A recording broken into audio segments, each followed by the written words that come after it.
The higher education and the ONNET projects are focusing on three E's. The first E is education, second E is employment, and the third E is empowerment.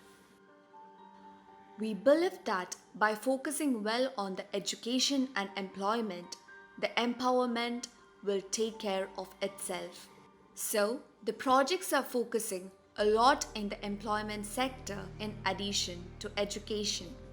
Those projects which started the higher education very early, like Indonesia, Vietnam, Philippines, and Cambodia, have started focusing on securing employment for people with visual impairment. The employment is promoted in both the organized and the unorganized sectors. Visually impaired people are facilitated to get employment using their educational qualifications and also their job skills.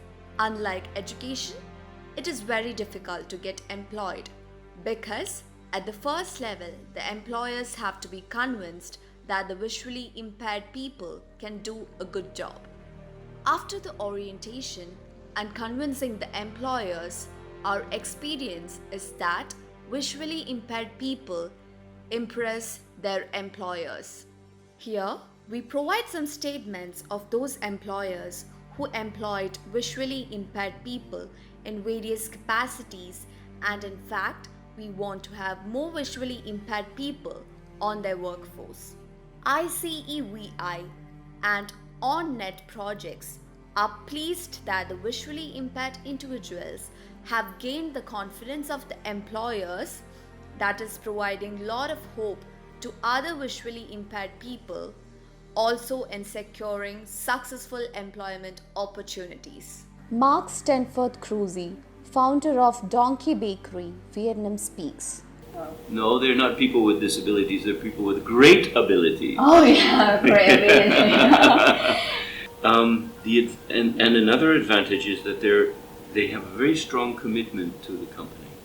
So they don't leave, and when something goes wrong, they will help, whatever they try their best.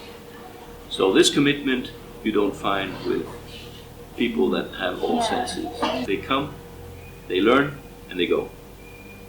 Yeah? Mr. Francisco Liang Tran, CEO, Vinacacao, speaks. So I saw a great potential in employing people, to be honest, especially when those one who graduated from Sao Mai Center. Those people graduated from Sao Mai Center have a very good skill in terms of computer. What I'm trying to say is they can use a computer as the sighted people do. So from that aspect, I guess they are very good in tele-customering, what we call that. And I started recruiting the blind people from Sao Mai Center in 2014. And those one are still working with us. People is a great skill, potential, and now they can be the top of the customer service. I can see them equally in terms of working or in terms of technique or kind of operation. What I try to say is they can work as a normal people. I mean, it's no favor. It's no kind of special treat or nothing to be that. I want them to try their hard to build their career, and of course to face all the difficulties with the customer. My name is Sok Chanthi. I am a director of the Cafinco Limited. I'm very happy to have Chumran to work with us, and Chumran, he is a good staff.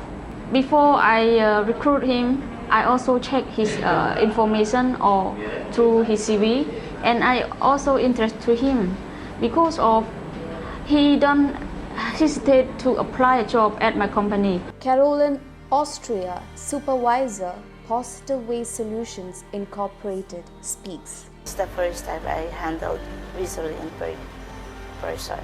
They can create a sales speech, they can encourage, they can dial, and they can study the product.